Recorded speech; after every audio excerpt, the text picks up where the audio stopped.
Hello, everybody. Ross here again, giving you an epic video here for English 375. What we're going to be doing today is the most janky, low-tech lecture video that you've ever seen. If any of your other professors have a jankier setup than me talking to you with a hand-drawn whiteboard as if I was doing slides, but I'm not doing slides, then message me and I'll be really upset and I'll work on that. No, but we're gonna do this slightly differently than we would do normally. I know we said we were gonna try and keep it close to normal class, but in normal class I make you sit in front of me for 50 minutes and listen to me blabber, and that's probably not like an ideal way to expedite this information transfer. So I'm gonna be trying to make like some shorter videos. More bite-sized, so you can watch them and then like move on with your day, like, go get a drink, hit the pause on the YouTube video, do something else, and then come back. You can watch it multiple times if they're short enough, although I would never require you to do such a thing. But you'll be able to reference them, which will be really nice. So today's going to be a little shorter, bite-sized one, and if I'm ambitious, I'll upload a second short one, and we'll just do several of these throughout the week in place of like 3 50-minute segments. In general, there's probably going to be a little bit less lecture because we're missing out on that discussion time, which is actually a fair amount of our class time. So you shouldn't have to listen to 350 minutes, whatever that is, 150 minutes of lecture per week. We should be shooting for a little bit less. So just to give you a heads up. Without further ado, let's do our first topic right now. There's actually two things I want to talk about in this little video, as you can so easily see on my little board here. The two things I have to talk about today are the extended projection principle, and we'll develop a model of grammar as well. Bear with me. This is really awkward, and I literally have a whiteboard and feel very self-conscious, so it's okay. We're gonna forget about that and we'll do it. So here we go. We're gonna jump back into where we picked up where we left off rather last week. We were talking about theta rules and this thing called the Theta Criterion, which you can see, right? The Theta Criterion being this thing that says you need a one-to-one matching between arguments and theta rules. Arguments and theta rules. Arguments were essentially the complements of verbs, right? When we made that distinction between complements and adjuncts, that's mostly what we're talking about. This decides the transitivity of a verb, whether it's an intransitive like sleep, whether it's a transitive like hit, or whether it's a ditransitive like gave. I gave the ball to somebody. Those are all our arguments. And what it says is each one of those arguments needs a theta rule. And each theta rule, again, 1, 2, or 3, depending on whether it's a intransitive, transitive, or ditransitive, needs to be assigned to an argument. So we made these theta grids, right? Here's our theta grid for sleep. And what you can see in the theta grid for sleep is that it has one theta rule, right? It's got this agent. And this agent in our example sentence is being assigned to the sheep. So it works. It's got one theta rule, and in our example sentence, it's being assigned to one argument. It's a one-to-one matching, literally one-to-one, because there's only one of them. It works with two as well, right? And where we ran into a problem, where we left class on Wednesday at the end, was problematic cases. We looked at this weird weather verbs like rained, right? Let's see if I can get this in the screen. Yeah, we looked at things like rain.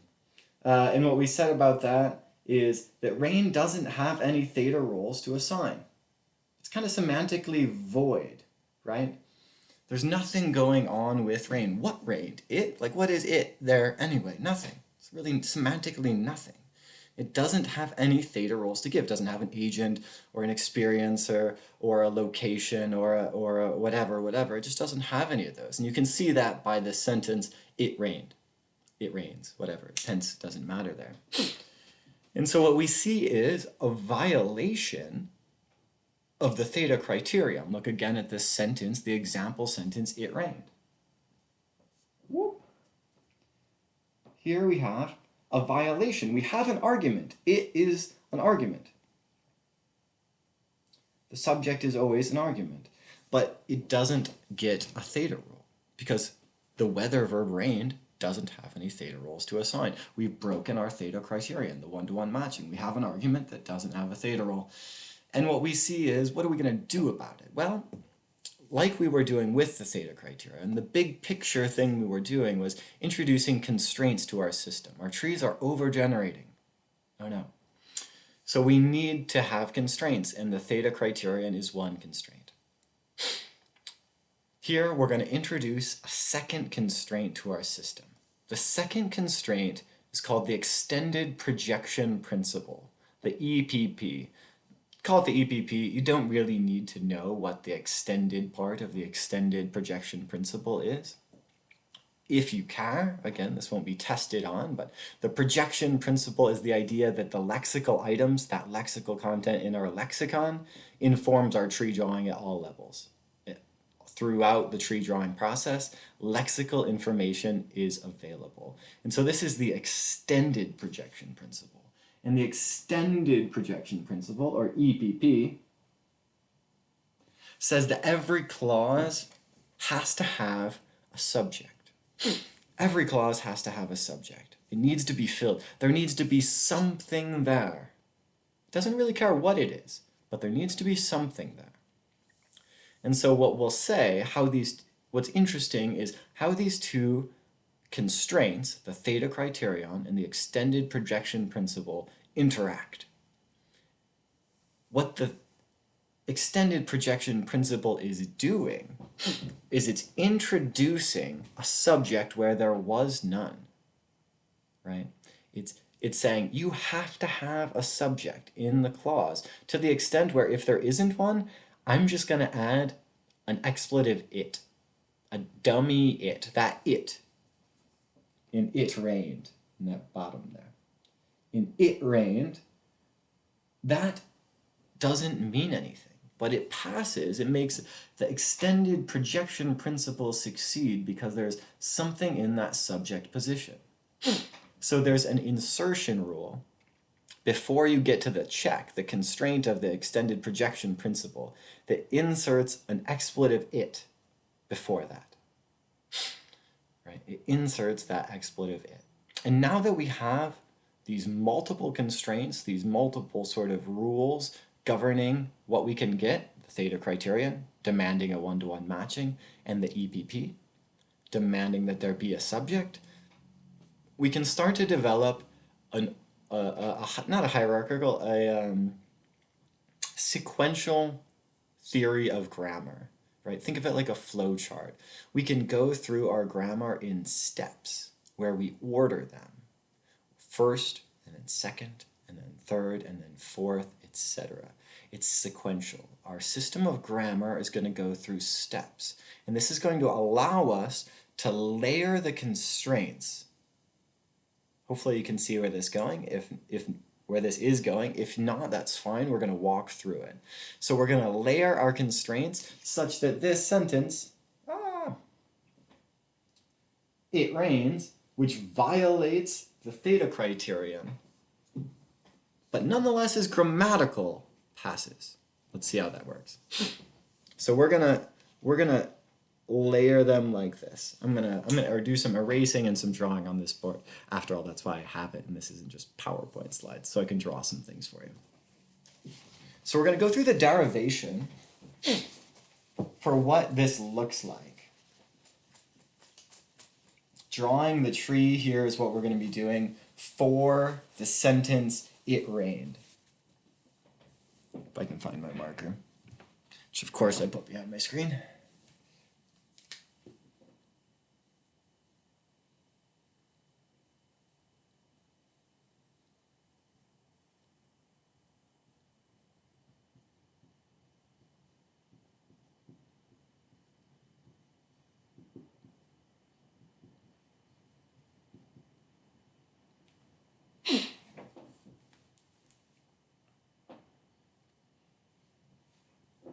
So to start out our tree diagram, the first thing that we do in our ordered system here, that glare is awful, oh no, is that we use our lexicon to inform our X bar rules.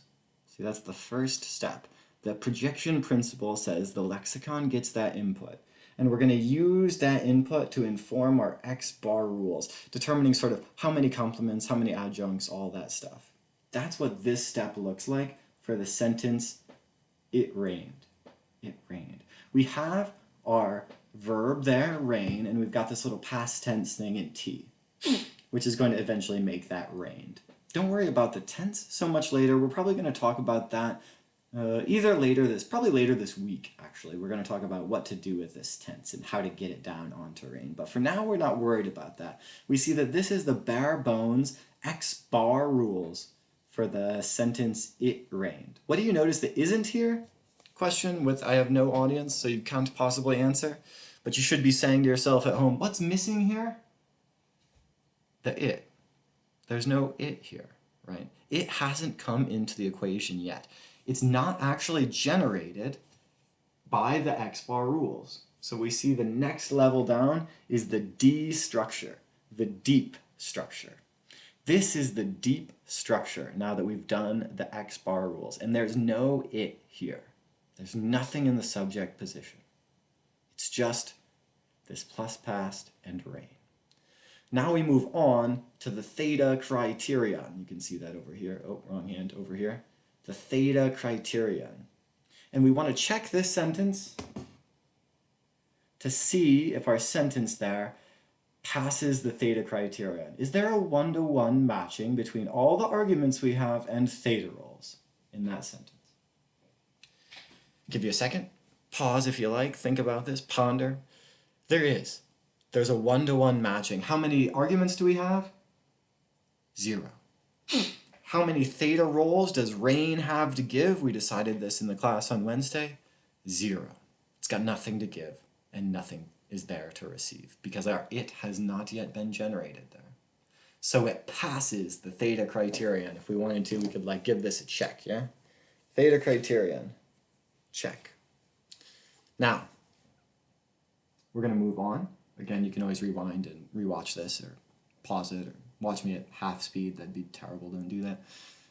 We're going to move on to our next step. And our next step here is expletive insertion. Expletive insertion. This is the step that checks. Is there a subject? Is there a subject there? And if there isn't, I'm going to add one. It's looking forward. We get a little bit of look ahead here, where we're looking forward to the extended projection principle, which says there must be a subject. So this is our last minute repair effort. It's like, oh no, there's not a subject. I'm going to add one. So here at this point, an expletive insertion rule adds the subject it. Where does it add it? To the normal subject environment, which has now been left empty in the specifier of TP. I'm just as bad at writing on this small board as I am on the large board.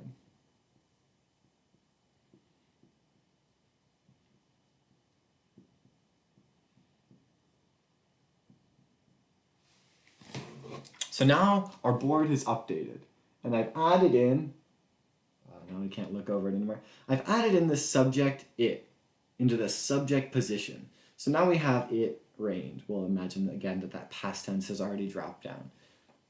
It rained. And we did that because of the expletive insertion rule. Now we go on to our next step in our sequential theory of grammar, which is really the topic of today's class.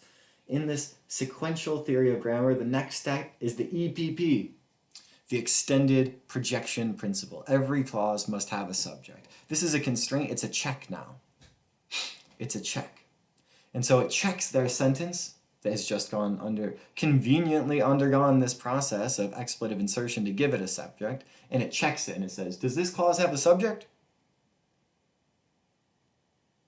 Yes, this clause has a subject, right?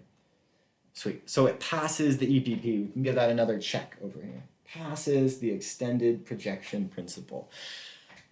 Has this argument received a theta role? No. The Theta Criterion check has already come and gone. We're past that now. It doesn't receive one and it doesn't need to. We've already passed that checkpoint. And we're not going to circle back around to it. This is a one-time through operation through these steps before we go to grammaticality judgment. So we've done that check. Now what do? We went to output. We went to EPP, that is. Now we go to the end, and we do our grammaticality judgment. And we say, it rained, right? We move this past tense down at some point. We'll talk about when that is, like I said later. And we get the sentence, it rained. We go through our grammaticality check and say, is that a grammatical sentence? Yes. That's how our system of grammar works. We start with the X bar rules to produce a deep structure, that D structure.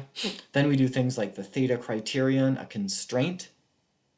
Then we do some addition, what we're going to call it's a transition for now, a transformation, we'll call it later. This transformation of adding a subject if it doesn't have any. We do the slightly redundant step then of double checking to see if it has a subject, the EPP. That accomplished, we move on to the output, what we'll call the S structure, what actually gets spit out.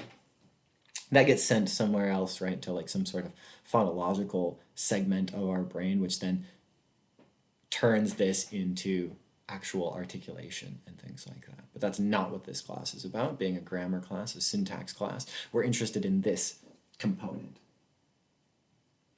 And that has gotten us to our output. So we've successfully passed both our constraints. We've introduced two constraints now, both the Theta Criterion and the extended projection principle, EPP, passing those things sequentially, important for these weather verbs.